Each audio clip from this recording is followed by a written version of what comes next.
Hello everyone. My name is Major General Balraj Mehta and you are watching my channel Commanding Excellence. Very excited and very eager audience, which is going to be the future of the country. And I have no words to deny that the future of India is very bright. And as it was being brought out, we have so many advantages over the world, and we must have the confidence that we are on the right path and we have the capability to deliver whatever is required to be delivered. The confidence that we should have in our own indigenous capability. Today or yesterday I was reading in the newspaper that we are now number 2 in the cell phone, and we have done the exports of about $10 billion. And now the government is trying to impress upon the component manufacturers to come and not only do the assembling but start making the components here. And then we are also we have started the chip manufacturing segment, which is going to be a very important and very powerful addition into our capabilities. So of course we should have the confidence, but the point now that I will take on is how do you develop the confidence of your own capability as a leader. And then that cannot come without the capability to assess yourself and do hard work, as also have a character which can withstand any inducement. So the first thing which I want to talk about is that leadership is something which can be developed. Leaders are not born. Leaders are not born, they can be trained, they have to be cultivated. The only thing is that you should be able to identify what are the leadership traits, and they are universal truths, and they then have to be focused upon to be developed, and you can produce world-class leaders. We have world-class leaders. Like I have been in the army for 35 years. I was in a normal college, and then I was from a normal middle class religious orthodox family from a rural area. But then I was selected because of the basic character qualities. And then I was trained in the Indian Army in the academy for 1.5 years, and thereafter I was trained in the initial years of my service.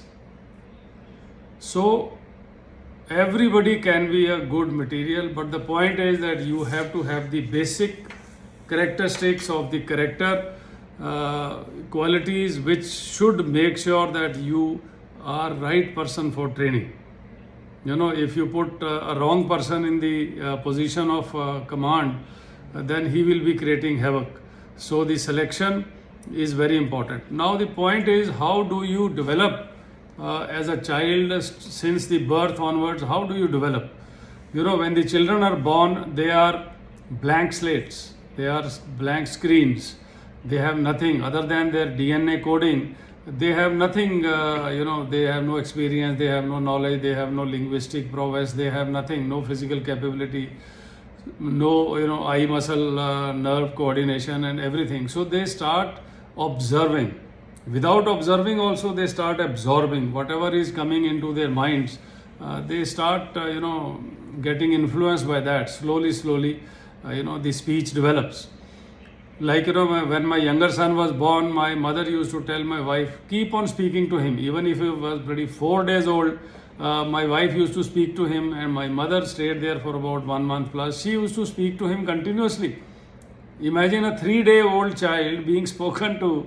But then this is how the language capability develops. This is how, the learning takes place. So the point is that you learn from your environment. You learn from your parents, you learn from your family members, you learn from your teachers, you learn from your school friends, you learn from the company that you keep. So now I am sure all the the people who are listening, they are old enough to have grown out of the teenagehood. But the point is that you will remember, you will realize that whatever influences you had in the childhood, in your home, from your parents, from your grandparents, from your school. They have molded you to some extent. You know, invariably we keep on taking on the habits of everybody who has been around us. You know, some kind of a mannerism you take on, some kind of a walking style you take on, some kind of a expressions you imbibe. So these are on the क्या बोलते हैं उसको स्थूल type. But then you have very minor things which are there in your subconscious, which you absorb, and you keep on developing like that. So what I'm coming to is that when you people grow up, when you people have families, you have to set an example to your children. And then possibly, as of now, you will have to set example to your younger brothers, sisters. You see, like I personally, whenever I go out in the night, even if it was say 12:30 in the night, 1 o'clock in the night, I'm talking of 2002 onwards when I was in Delhi. I used to make sure that we stop. That time there were no cameras, there was no challan system automatic, there were no traffic police everywhere. But then at night, when you have to wait 2 minutes at a red light, when your children are impatient behind, but you have to set an example. So this is how the character is built. You know, when I was growing up, my parents, they had only 3 lessons for us, or 3 commandments. So the commandments were, firstly, you will not tell lies, always tell the truth. Second one was respect the elders. And the third one was come home before it is dark. So these were the 3 broad principles which, which covered all aspects of our activities, all aspects of our interaction within family, society, in the school, everywhere these 3 principles covered and guided us all through. Now if you start thinking that they are old-fashioned things, it must have been 1960, 65, but the point is that these things in a modified form are even relevant today. So this is something which you must keep on thinking, and it is worthwhile to analyze these 3 things as to how do they affect. Now suppose, for example, if I tell you always tell the truth, so what will happen? Now first of all, you don't have to worry that what have you done, and whom have you told what, and what is the situation. So you have no mental pressure, because nobody can surprise you, because nobody can say, okay, you told me that time this and that time this, because you will always tell the truth as it is. The second thing is, people will depend on you, and they will depend on your opinion, because they know that this fellow will not tell lies, and this fellow will be truthful, observant, and he'll pass on the information as it happened. Also, they will depend on you, because they know that if he has said I will be there, he will be there. If he has said I will be doing this by tomorrow, even if you have to sit the whole night, you will do it. So they know that yes, he will do it. So this gives you respect in your surroundings. This gives you dependability in your organization. This gives you more and more responsibility, and this gives you promotion. This gives you izzat. It gives you more pay, increment, reward, whatever you think of it, whatever you can get by being a good person, responsible person, dependable person, go-to person, you will get all those things. Similarly, if I say you must respect your elders, so then first of all, if you respect people, they will like you, they will be indulgent to you, आपकी कई गलतियां भी माफ कर देंगे. And then if you respect your teachers, they are also elder to you, you will be able to absorb things better.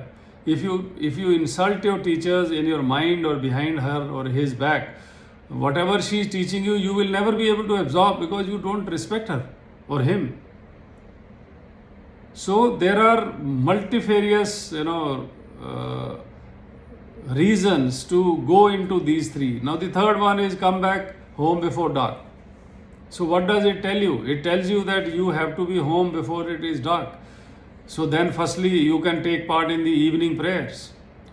Then you will be out of the bad company. You will not be tempted to do anything wrong, and then you will not be able to hide in the darkness, because कोई ना कोई आपको देख रहा होगा दिन में. So you can't do any mischief. You'll be saved from the bad company. And if you follow all the three, the bad people will, in any case, they will shun you. They will not come towards you. They will say, इसको छोड़ो पर यार, ये तो बहुत शरीफ सीधा आदमी है, सच बोलता है, सब कुछ बता देगा, शाम को मिलता नहीं है, घर से कोई चोरी करके नहीं लाता. So you will have, all the good things coming your way, and then there will be no problem in your growth. So this is something which I feel, in your own way, in your own circumstances, in your own place, you must analyze. So if you have the correct, most suitable character qualities, you can be trained into a good leader. Now the leadership, as I said, was the training part, but then the leadership has to be practiced. By just doing theoretical leadership, you cannot become a leader. You have to practice. You have to be given a chance to practice. So, somebody had said somewhere that the good leaders are not the ones who give great results. Good leaders are those who produce great leaders. So your subordinates have to also grow up. You subordinates have to bloom. So how will they bloom? They will bloom by practicing leadership. The leadership to be practiced means you will have to take decisions. Leadership means decisions. They will ask you, okay, साहब अभी क्या करना है? Now what to do? Such and such letter has come, such and such information has been asked, such and such situation has happened. What do we do? So now at that time, as a leader, if you look back towards your higher headquarters, or you start going into the policy framework, or you start saying, okay, I will ask for a committee to come and decide, it means you are no good as a leader. You cannot take a decision. So if you have to take a decision, what will help you? First of all, it should be clear to you what is the aim of the organization. Overall big picture, overall aim, what is the organization trying to do? You should be able to very clearly understand. And then you should have the knowledge of what your boss is supposed to do. What are his responsibilities? What way he discharges those responsibilities? And similarly, what are your subordinates doing? If you are sitting as a head of a department and you don't know how your subordinates are doing, so suppose the subordinates go missing for 2 days out of whatever sickness or something, your department will come to a halt. So you should be able to know what these subordinates are doing, how they are doing it. So you should be able to take on that load, or at least guide them properly. So as it is said in the army, you should know the responsibilities of 1 up and 2 down. That is your immediate superior officer, and 2 level down below you, you should be thoroughly conversant and be able to handle that task. And the second thing is that you have to take initiative. Initiative will come out of this, firstly, the knowledge that you have of the organizational aim, knowledge as to what your boss is wanting to do, and what a boss would have done in this situation. That you can only know once you know the overall big picture and whatever is the aim of the boss. So the point is that you have to be ready to make mistakes. As I say very fondly, I keep on saying कि अगर आप peace time में चूहे train करोगे तो लड़ाई लगने पर वो कोई स्विच ऑन करके बिल्लियाँ तो बनेंगी नहीं. So the point is that you cannot turn meek subordinates into bold leaders overnight. So you have to give them chance to be practicing leaders. In that practicing leaders, they will make mistakes. But the point is, if you give them strong backing, they will be able to do the job. Now I'll give you a small example of my own time. When I was the commanding officer of the unit, I took the unit from a peace station to line of control in Jammu and Kashmir. And in that, my area of responsibility also included the line of control fence. So I had about 25 posts in any case ahead of the fence, most of them ahead of the fence. So the posts had to be manned very regularly because line of control and the international border, they are two different situations. International border is internationally recognized, and if you have any aggression, you go and take over somebody's land, then after ceasefire it has to be returned. But in case you have a fighting on the line of control, whatever you go and take over, you will retain it, because in any case you are claiming that the other side is ours. So the defender has to be very, very careful so that there is no loss of land or any raid or any attack or something. So I could not thin out from those posts. And on top of that, I had to take over this. And this was for the first time that any unit was taking over this fence. It was newly built in about 2004. I had to deploy 42 posts on that 6.5 or 7 kilometers long fence. Those 42 posts had to be about 3 to 5 people each. So now, I didn't have those many officers and those many JCOs. Not even those many Havaldars. So I had to put Nayaks, Lance Nayaks on the post as post commanders. And the area was mountainous, it was jungle, it was covered with lot of trees, and there was no lighting, and the fence was not lit up at that time. So the point is that we had to make those arrangements from within our resources. So all those people who are put there, I used to tell them that now you have to take a decision. Whenever the point arises, suppose there is an infiltration attempt, suppose there is a firing from some side, suppose there is some other requirement. So the telephone line may be out, the radio communication may be switched off because of the lightning or something. Then what do you do? So I used to tell them, take a decision. Whenever required, take a decision yourself. Don't look back over the shoulder for decision to the company commander or to the battalion commander. And we did fantastically well. So, but then in the sense, you must also remember, if you are there, you should remember, and if you are tasking your subordinates, even then you should remember that there will be mistakes. You have to tolerate those mistakes. And then you have to also understand that in good faith, when the person is taking some initiative, you can't snub him. He has to be given the encouragement to keep on, taking initiatives and taking decisions. Ultimately, the thing will be absolutely sorted out. So the issue now that is that you should be able to distinguish between a mistake in good faith and a genuine, that is a genuine mistake, and a mistake made out of negligence. So the issue is that any case you should remember that mistakes made in good faith will never be held against you. Everybody, every nice commanding officer or a boss will hold your hand and allow you to carry on. Now the third thing is coming back to your family. Family influence on you will be great, and your influence of your own circle will also be there. And lastly, the last thing you should remember is that man is known by the company he keeps. So as I was telling you, you subconsciously keep on absorbing things. So similarly, you will be influenced by your friends.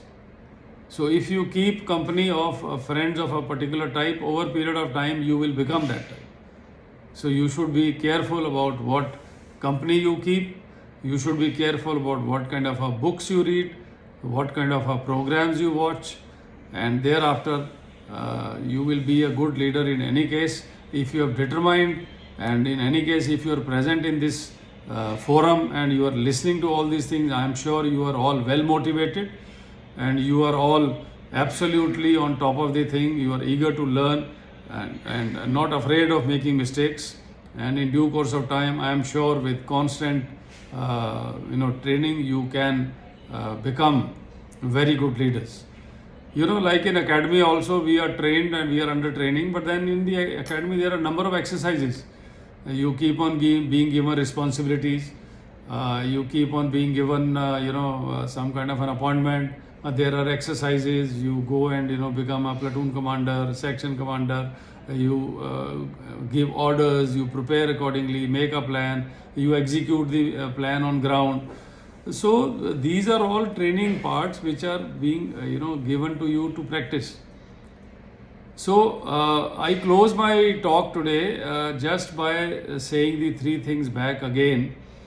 That you have to have a character qualities which you are influenced by from your birth onwards by your family. So be very careful about what legacy you have and what legacy you want to leave behind. My maternal grandfather was Honorary Captain Teja Singh Ranyal, Order of British India.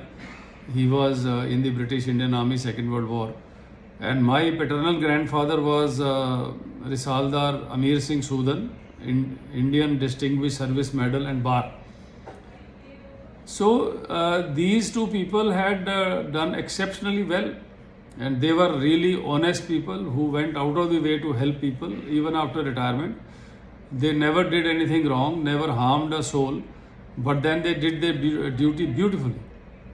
My father was a police officer, never took any bribe, and he was shunted here and there and all, but then he bore it with a smile. He says, I don't want to compromise with my principles. And we have all my brothers, sisters, we are all very well off because he focused on education, educating all of us. My two sisters are retired principals. My one brother is a colonel retired. My brother is a deputy ambassador retired from Zimbabwe. I am there as a major general. So I feel, even if you don't have enough money, but if you have character and if you have the, jigra to suffer on your path, nobody can hold you back. And my best wishes to all of you, and thank you very much.